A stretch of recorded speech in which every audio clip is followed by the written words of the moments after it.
to you from Bloomberg Opinion to talk about what else, the UK election, that for anyone who hasn't been under or has been under a rock, it was called for July 4th. I'm joined now by my two esteemed Bloomberg Opinion colleagues, Adrian Wooldridge and Marcus Ashworth.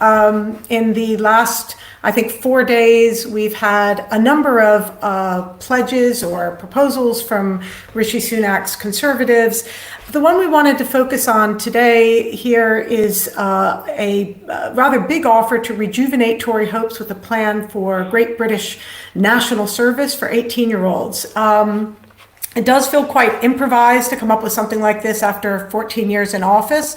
But then it has been an idea that's been kicking around for a while. Of course, Britain abolished the National Service Program in 1960, and a number of other countries have one. So, Adrian, I'd like to start with you, since you've just published a column praising the idea in principle.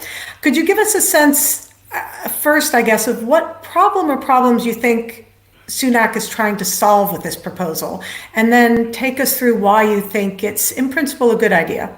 Yeah, let me say what the proposal is. It's essentially to have two streams into national service. All school leavers at the age of 18 will have compulsory national service for about a year. There are two streams. One is the military stream, people who will actually join the army and do the things that you do in the army. The other is people who will volunteer for one weekend a month for a year. Now, the problem that we're trying to solve, or that Sunak is trying to solve, is, in a word, Putin. He's recognized that the world has changed, that we no longer live in the world of the peace dividend. We live in a world in which military threat is very substantial, partly because Putin has invaded Ukraine and is making very aggressive noises, but partly because an axis of authoritarians seems to be forming between Putin, Xi Jinping in China, and Iranians, various other people, who are intent on destabilizing the global order. And I think there's been a sort of an extraordinary opening up of disagree or a gap emerging between what the security and military establishment feel, which is that we live in a very, very dangerous world, and what the average person in the street feels, which is that the really pressing issues are to do with, pocketbooks and to do with the welfare state.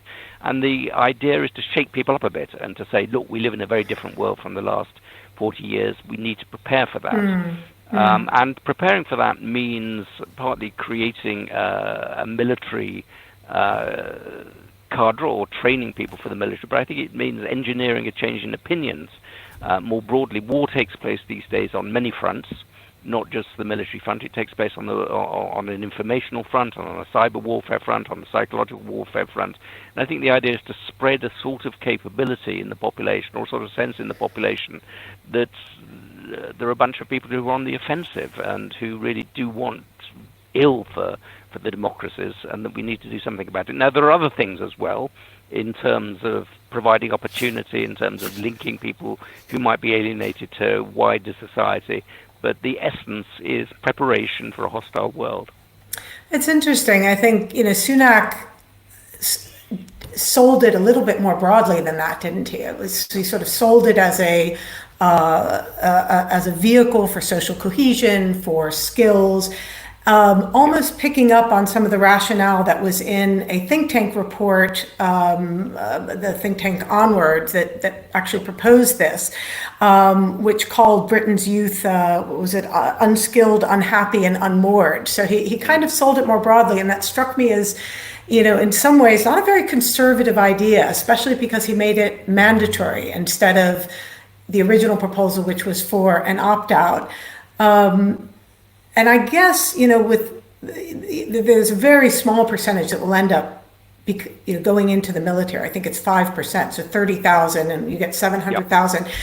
Yep. Do you think it's been well sort of thought through? And can this work in practice? Because I hear you on the idea of, helping young people connect with the national need and giving them the skill set to be able to contribute as that need becomes more pressing in today's environment. But is there a switch that you can sort of flip that, channels hundreds of thousands of 18-year-olds into health or wherever they're meant to be.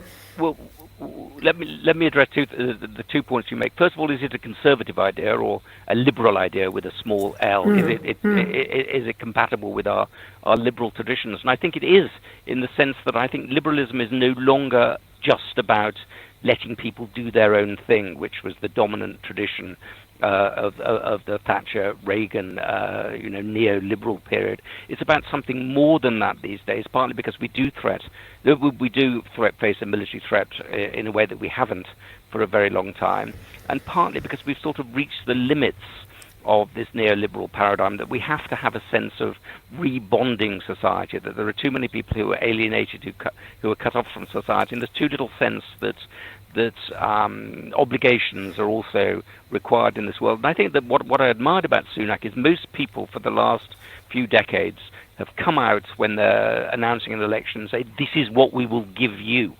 This is what you will get out of this process. And he said, we don't live in that world anymore. We live in a world in which we have to be demanding things, in which we have to be thinking about obligations as well. So I think that is the world that we live in. In terms of this business about, is it well thought out? Well, there's two questions. One is the election campaign well thought out? I think it certainly gives the impression of being more a matter of throwing spaghetti at the wall and seeing if it sticks rather than anything else. Is this particular program well thought out? I think that it's better thought out than you might think. The Onward report, the person who was a senior figure in the world of Onward, the think tank, is also now one of Rishi Sunak's lead advisors. So there's a sort of clear policy. Actually, it's somebody called Will Tanner. There's a clear policy sort of passage from the think tank to Downing Street. But also, this is not something that's peculiar to Britain. Many countries in the world have are moving towards conscription, or some version of conscription, of national service. And the most successful, I think, in many ways, the most thought out program has been put in Sweden, where they have this dual track approach, with the military on the one hand and other bits of voluntary service on the other. And the chance of serving in the military, it's so constructed that it's regarded as a badge of honor or a badge of virtue, that people compete for these limited number of places, and if they get them, they get training in leadership, training in military skills, and they also become very desirable on the market. And I think throughout the West, we've had this notion that providing opportunity means expanding university places. And I think it's quite good to provide a different sort of route, partly because military service tests or rewards different sorts of qualities, like leadership and organizational skills, the sort of qualities that Marcus has, but I most certainly don't. And I think it's good to have different virtues rewarded, not least because the expansion of university places has rewarded a particular type of person, which is an academically inclined person, and quite frankly, it's been much better for women than men, or girls than men. We have a real crisis with young men, much more than with young women. I think this other alternative route might be a way of addressing that problem. Well, let's maybe come back to this question of university places and apprenticeships, because that was another of Sunak's several offers this week. Marcus, can I bring you in? Do you think this should be mandatory? We know that the 30,000 that would be selected for military service, that will be on a competitive basis. I think we're all of an age where we have grown children, and I probably, like you, I was thought about how my then teenagers would have considered that, and I guess the question that rose was, what about the poor child who is caring for or helping to care for younger siblings, or a disabled parent after school? What about the top athlete who has a chance of an Olympics, going in the Olympics? Would it disrupt their training? What about the elite musician? What about somebody who wants to work on the weekend? So of course I wonder whether in practice the idea that was put forward in the Onwards report of an opt-out made more sense than just forcing? Because, mandatory, voluntary and unpaid and mandatory, all those three sort of descriptors don't seem to work great together. Marcus, what's your view? Should there be an opt-out? Well, I just think that this is all utter whataboutery. I mean, you guys are much more serious than I am on policy. I can just see this as a knee-jerk waste of everyone's time. This is not going to happen, or certainly not in this way. The manner in which it's been introduced, and we talk about rolling the pitch. It's been completely thrown in there at a surprise election, and it's succeeded purely, I think, only in political terms, not in policy terms here, in grabbing the headlines, and it's kept Labour largely off the Twitter feeds and news feeds in the way it would want to be in certain senses. But I don't think it's been very advantageous for the Tory campaign. So, we could talk about this for hours about whether it's a good idea or a bad idea. I don't think it's going to happen. I don't think they thought it through, costed it, spoken to any of the involved mass organisations. It's going to require a huge amount of reorganisation and rethink, restructuring society. 6 weeks before an election, after 14 years of rule, I don't know why we're giving it quite so much time and attention, other than the fact that, yes, in a perfect world, we would have less media courses, university courses such as media studies, and a lot of other different stuff that goes on. University sector has got out of control a little bit, though I note that the reduction of graduate visas isn't going to happen in that sense, so we can forget about that for the moment. With regards to whether or not the military want this, I don't think they do. I don't think that there is going to be any problems for people getting out of this. You mentioned certain sort of excuses. I think it would fall apart before it even started under the current way it's been suggested.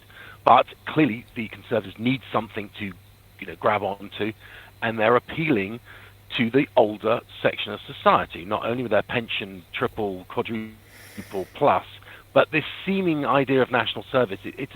It's a virtue signal to the older Conservative voters. They want to turn out, who are either going to stay at home or possibly vote reform. And it's a further rejection for younger voters to even ever consider voting Conservative.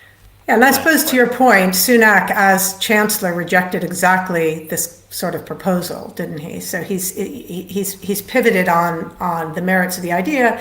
And I guess the question is, how would they fund it if they were going to do it? And I found very interesting in the last week since this election was called, we've had both parties say that they will fund things by cracking down on tax evasion, and both parties criticizing the other for gimmickry when they claim to be funding things by cracking down on tax evasion. So so far no new novel ideas of funding, but I don't think the idea is as crazy as you think, for all the reasons that Adrian has said, and that we are now. It's not a crazy idea, Therese. It's terribly introduced. Yes, yeah. And zero chance of it is a political opening gambit in a hastily called election campaign from a 15 to 20 point pick your poll deficit, and so your judgment is that also it will be ineffective in mobilizing voters. It seems like at this point, Sunak strategy, as you say, is to keep, stem the bleeding and keep the traditional Tory voter on side. You mentioned the pensions triple lock plus. Give us a sense of what that's about, and whether you think, is it a tax cut, as Sunak is calling it? No, it's fiscal drag, which the rest of us have suffered for the last, how many years it's been, but essentially whereby optically tax rates don't change, but as literally they're frozen in time, and inflation unfortunately very much hasn't been, we are effectively paying a lot more tax. What this current proposal, latest proposal, would be is effectively to absolve pensioners from being subject to fiscal drag. They would, as their state pension increase, which has been increasing very healthily, bear in mind it's very low, the state pension in the UK compared to, say, the rest of Europe. However, we have a very much more attractive private pension arrangement, tax payback, clawback methodology. But it would basically mean for those pensioners who either don't own their home, or solely reliant on their state pension, they would not ever pay income tax. Is where the allowances work. great for them, not so great for, I'm afraid, for everyone else. And yet again, another signal to the youth of today that, in essence, the current Conservative government is focusing its efforts purely at the older members of society. I think there's a lot of truth in the idea that the optics of this are very bad, and it does look as though the Tories are just catering to the grey vote, who are a core Conservative constituency at the moment. And it's worth remembering that when Mrs. Thatcher first came to power, she was in many ways the youth candidate. The youth was actually, pretty pro Thatcher. Now it's big, the party has become a party of old people, including the old people who once voted for Mrs. Thatcher. But against the idea that it's just pandering to the grey vote, we do have pretty low state pensions, as Marcus was saying, for retirees in this country. Certainly lower than I think you get in the United States. It's pretty frightening when I was last looking at it. So this is marginal to most people's real retirement arrangements, and the problem of the sort of reactionary pro-Tory base sort of elderly voter is these are people who live near where I live, in Hampshire, and they're people with big, well-funded private pensions, particularly in the public sector, who've been senior civil servants and retired, are doing really, really well. We're not stuffing the pensioners, the state pensioners, with gold coins really in this country. Well, we seem to have given up. We're saying that the Tories have sort of given up on the youth vote, which which cratered in the last election. We saw the Young Conservatives group basically disbanded a year or so ago. Within the party itself, which it went little commented at the time, but I thought that sort of said something about what the party is thinking. In the 1950s, the Tories had a vast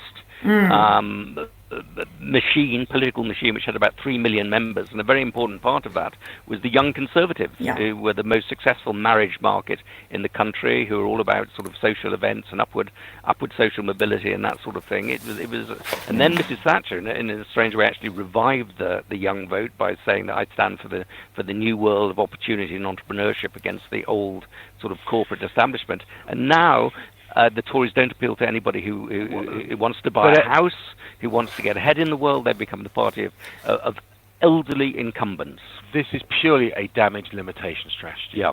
What Sunak has is a 30% target strategy. If he can get the poll share up to 30 from low 20s or possibly below, then he will perhaps exactly switch. Labour on around 200 seats, the Tories on 365. And what he would consider probably a success is the complete switch of that. Labour wins a nice big fat majority around 80, which is pretty much what the betting markets are predicting. And the Tories can keep their seats to around, or preferably above 200. Then I think he'll be viewed as his legacy will be he was dealt a very difficult hand, played it as well as he could. At least he hasn't had a 1993 Canadian Conservative, wipeout, and that it really means forgetting about the youth vote that's lost. It's about turning out reluctant Tories and not leading all the Red Wall 2 back to either back to Labour or to Reform. So do you see this? Sorry. No, I was just going to say, you're saying, Marcus, that this is really about the next election rather than the coming election. It's about preserving a base that they can come back from. But it's quite an aging base, and you're alienating. You're telling young people you need to do unpaid voluntary work because you're unskilled and unmoored and unhappy and protesting and doing all these things we don't want, and you can't get on the housing ladder. The base you're pandering to is aging rapidly, is waiting for their NHS treatment. It doesn't seem like a great building block for a future strategy. So I wonder, does it work in this election? So you're sort of dismissing all of this as defensive play, but it may be the most wonderful strategy that we've never come across before. It's radical. It's taking we're talking about it, and indeed clearly. Most of the wires have been focusing on this as it came out of nowhere. So it's successful in sucking in the political oxygen, but it may not benefit anything. other than a short-term. We'll see the polls. If they move in the next 3-4 days, then I think we can start to see maybe there'll be some momentum. But to my mind, I'm looking at Starmer being more relaxed, more confident, batting away some silly jibes at himself, and a wobbly Tory start, an equally wobbly in every sense of the word Liberal Democrat start, and perhaps the only thing is, exactly what I'm talking about there. I've never done paddleboarding, and now I'm absolutely certain I never will. But at the same time, that's the big threat for the Tories, is losing Liberal Democrat, and then reform. They've shot a little bit the reform fox. How do you think reform plays into this election? We talked about this last week. We had Bloomberg News reported that the Tories are worried that up to 100 seats might be threatened by reform. Where do we think reform comes into this picture, either for this election, but also in shaping the party after? This reform is very, very important because it's partly because the prediction of 100 seats does have a certain credibility to it. That you see numbers between 10 and 15%. Of Tories going for reform. There is a real sense amongst a certain type of Tory that we've had 14 years not of Conservative government but of traitorous government, that they didn't seize the opportunities of Brexit, that they consistently betrayed fundamental Conservative principles on things like vigorously preventing refugees from coming to this country, and that I think is a significant number of people. It's particularly significant in red wall seats where they attracted a lot of significant number of working class anti-globalization voters who are in play. You have, and I think in terms of what happens after the next election, this is absolutely vital because there are two sort of arguments going around in Tory circles at the moment because the Tories are preparing for defeat and what they do after defeat. One argument is that you need to reunite the Conservative tribe, and that means bringing reform people back into the Conservative Party. And if you add Conservative votes and reform votes, you get a fairly decent amount. So you have to move to the right. There's even talk, I've heard former cabinet ministers talking about bringing Farage in as a Conservative candidate or bringing Boris Johnson back into whatever safe seats they can manage in by-elections.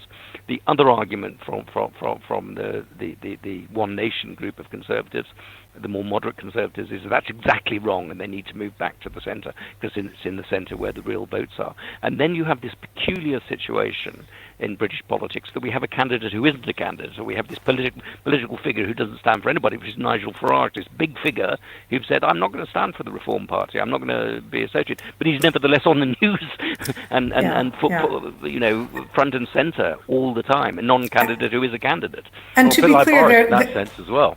Yeah, and to be clear, Reform is not expected to get seats in the parliament. Exactly. This is a party that can act as a spoiler. It's cannibalizing. Cannibalizes I'm going to be quite brave here. I'm going to say that I don't think reform's going to cut through in the way that some people expect it to. I think it still has big impact in local elections, the old European elections. I think in a general election, first past the post system, it may lose Tories some seats for sure, but I think they probably would have lost them largely anyway. And I think what Farage is doing is waiting to become the prince across the water and come back as the next Tory leader, which is, I think, his greater goal. And exactly as Adrian alluded, to try and reform parts of reform and the Tory party back together to create a more firmly centre-right opposition to Labour. Marcus, I was going to say, it certainly suits a certain wing of the Tory party to play up reform's spoiler potentials, because there is, as Adrian notes, a battle for the soul of the Tory party after this. And the more the narrative is that reform is cannibalizing our vote and we need to integrate them into the party, the more that wing of the party becomes ascendant. So it is indeed sort of unclear. We had the party for, well, I've forgotten what it was called now, TIG or something, or the independent group, and some other change, or lots of crazy names, sort of almost trying to create an SDP sort of central party. Only just before coming up the lead of the last election. That's no talk of that at all. Labour's completely captured the centre ground. The Liberal Democrats are campaigning to the left, if anything, of Labour, and they're much more worried about the real threat, I think, for the next few years, which is Greens taking the Labour sort of left flank. So, yeah, I think we will get some restructure. Yeah. Oddly, I don't think it's going to be in the centre, and I think the Tories will go towards the right, and as Adrian was saying, they are preparing for that. And the One Nation caucus is, a lot of them are going to go to Labour, I think, furthermore, or in effect go to Labour, and the Tory party will probably refocus itself. I think the reform threat is probably overstated in terms of votes and seats. I think, when the Tories keep saying a vote for reform is a vote for Labour, and I think that will cut through. I think people will probably much more not vote if they're disillusioned Tories than vote for reform. It's not like a referendum or or a European election. However, I do think that if the turnout is disappointingly low, the reform argument will continue to be made by, that we could have motivated these people if we'd moved to the right. I think that what Marcus is saying about capturing the centre ground is exactly right. The thing to remember about this election so far is Labour has done incredibly well. Starmer has done a really impressive job of maneuvering what was in 2019, not that long ago, a complete disaster of a party back to the centre, of creating a battle-hardened, battle-ready party, and of presenting himself as the candidate of the common sense middle of the country. He has, and yet Starmer himself has acknowledged that he hasn't quite sealed the deal personally with voters. He's been out and about quite a lot in the last week, trying to show who he is, where he comes from, trying to establish that connection. There have been a couple of personnel problems on the Labour side that have tended to detract from some of that messaging. Is any of that going to hurt Starmer? Does he need to seal the deal any more than he has? Or are these all issues that will be for, election day plus one? I think it's partly that this is an anti-Tory election. This is people just saying, kick the bums out, we're sick of them. But also that the expectations of Starmer in terms of his dullness are so low that if he manages to be, tell even a joke or seem to be remotely warm, people are quite positively impressed by him. I think he's a much better politician than people think. We were talking about, I was about to say, we were talking about this yesterday. I mean, Starmer has only got upway to go, and he's handling it so far. Where else he was very much more relaxed. He's put a bit of personal stuff out there, enough to show a little bit of leg. I suspect the manifesto will be nuggetry. We won't get any real commitments or anything. There'll be a lot of broad brush themes and aspirations, and basically it's just, he keeps on saying change. We'll do it differently. Trust me, I look normal. Change, but stability. Strong and stable. I think that was strong and stable. A previous candidate. And yet you saw Peter Mandelson, the great grandee of the Blair years, saying change is not enough. You need to go further than that. You cannot build a manifesto just on the idea of change. But they're not. Don't interrupt the enemy while they're making a mistake. I think that's exactly right. The last time we had a really adventurous manifesto in this country was in Theresa May's manifesto in 2017, in which they really presented an interesting and commendable in some ways, way of addressing the problem of community care, of care for older people. And it fell apart. Became almost immediately the Dementia tax. So all the incentives are to be. What did Sunak learn from that? Sunak has learned precisely zero from where May and Nick Timothy was her sort of, big brain, should we say, behind it. From the mistakes they made by introducing things from left field at the last moment. Look at us, aren't we clever? This is what we really want to do. It scared everyone. And I think Sunak has learned precisely zero of that. Right. Whereas I think Starmer has learned. And the flip side of that exactly is 2019, the Labour Party manifesto was voluminous. It had so many different strategies in it. It was criticized for being all over the place. It was costed, but it ended up hurting them, in a pretty profound way.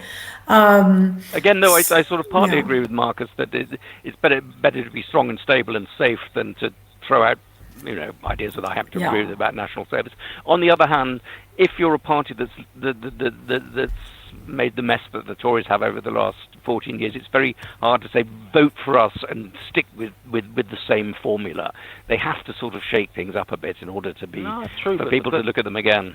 The irony is they made such a mess of it. They've actually done some quite good things, except they can't get any credit for it, and that illustrates how terribly politically. Yeah. They have been showing every sign of continuing that self-harm sort of trend of not actually making it very clear that some of the good things they've done on education, on net zero, cutting coal, and some economic, and unemployment's remained terribly low. But that's not cutting through at all.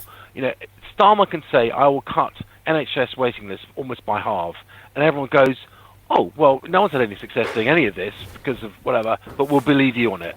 That is illustrative of how poor the Tory message is getting across, and how Labour can say almost anything it wants to. I think that's right. That's I think a good note to end on.